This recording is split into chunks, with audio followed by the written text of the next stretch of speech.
नमस्कार दोस्तों। आज मैं आपके बीच में एक एक ऐसी वनस्पतिक औषधि के बारे में बताने आया हूँ जिसका प्रयोग हम अरुचि में, भूख ना लगने में या फिर खाना खाने का मन ना करने पर ऐसी स्थितियों में बहुत करते हैं। तो उस जादुई वानस्पतिक औषधि का नाम है इमली या इमली। हम सब लोग जानते हैं और दैनिक जीवन में इसका प्रयोग होते हुए भी देखते हैं। क्या आप इसके औषधीय गुणों से वाकिफ हैं? अगर नहीं तो आप ये वीडियो कंप्लीट वीडियो देखिए, तो इससे आपको इसके प्रयोगों का मात्रा का सब विषय में ज्ञान हो जाएगा कि आपके लिए कितनी फायदेमंद हो सकती है।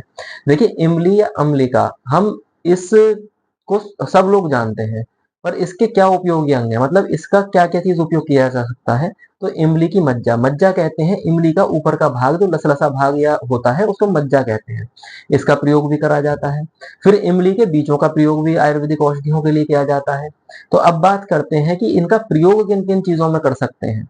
अगर प्रयोग की जब बात हम इमली की करते हैं तो उसमें सबसे पहला प्रयोग तो होता है अरोचकता में, अरुचि में, मतलब जिनको खाना खाने का मन ना होता हो, खाना देखकर भी अच्छा ना लगता हो, भूख बहुत तेज लग रही है पर खाने में रुचि नहीं है, उस केस में उनकी रुचि बढ़ाने के लिए इमली का बहुत अच्छे से प्रयोग किया जाता है। भूख बढ़ाने में इमली का प्रयोग करा जाता है। जिनको कॉन्स्टिपेशन रहता है या विबंध होता है, उसमें भी इमली कॉन्स्टिपेशन को दूर करने में आपकी बहुत मदद कर सकती है। तो अब हमने करना क्या है, या इन सब चीजों में इमली का प्रयोग कैसे करें, तो इस विषय में जानते हैं।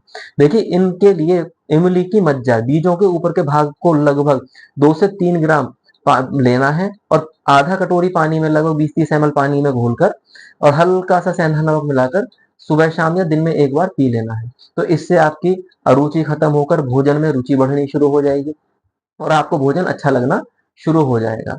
इसके अलावा इमली का प्रयोग प्रमेह के रोगों में, प्रमेह कहते हैं पेशाब के रोगों को, या मधुमेह को, मधुमेह प्रमेह रोगों का एक 20वां रोग है, तो इसमें हम प्रमेह के रोगों में इमली का प्रयोग कर सकते हैं। तो इमली के बीजों का प्रयोग ही प्रमेह में किया जाता है। कैसे?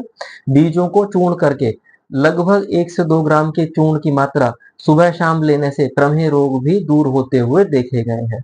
अब बात करते हैं इमली के प्रयोग्य अंगों की। तो इमली के प्रयोग अंगों में इमली की मज्जा और बीज दोनों प्रयोग करे जाते हैं। इमली के रस की बात करते हैं तो इमली के अंदर आप मधुर और अम्ल रस प्रधान होता है, मतलब ये खाने में अम्ल और मधुर जैसी कुछ कुछ लगती है। जब पक जाती है तो हल्की का खट्टा और मीठी लगती है, और कच्चा होने पर बहुत ज्यादा खट्टी लगती है या अम्लीय लगती है। इसी तरीके से, और इसकी फिर अब बात आती है कि दोष कर्म, मतलब ये किस किस दोषों पे काम करती है। जैसे सबको पता है कि आयुर्वेद में वात पित्त कफ 3 दोष होते हैं, तो शायद आपको ये हैरानी होगी कि ये वात दोष का तो शमन करती है, पित्त और कफ दोषों को बढ़ाती है। तो इमली का प्रयोग इस प्रकार से बहुत सारे रोगों में किया जाता है।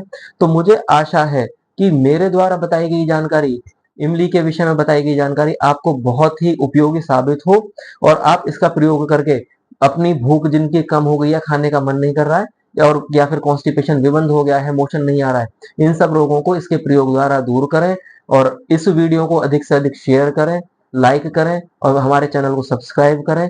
और आपकी तरफ से कोई भी हमारे लिए या कोई भी आपकी सलाह है तो हमें कमेंट करके जरूर बताएं, हम उस पर विचार करके उसको पूर्ण करने का प्रयास करेंगे। धन्यवाद।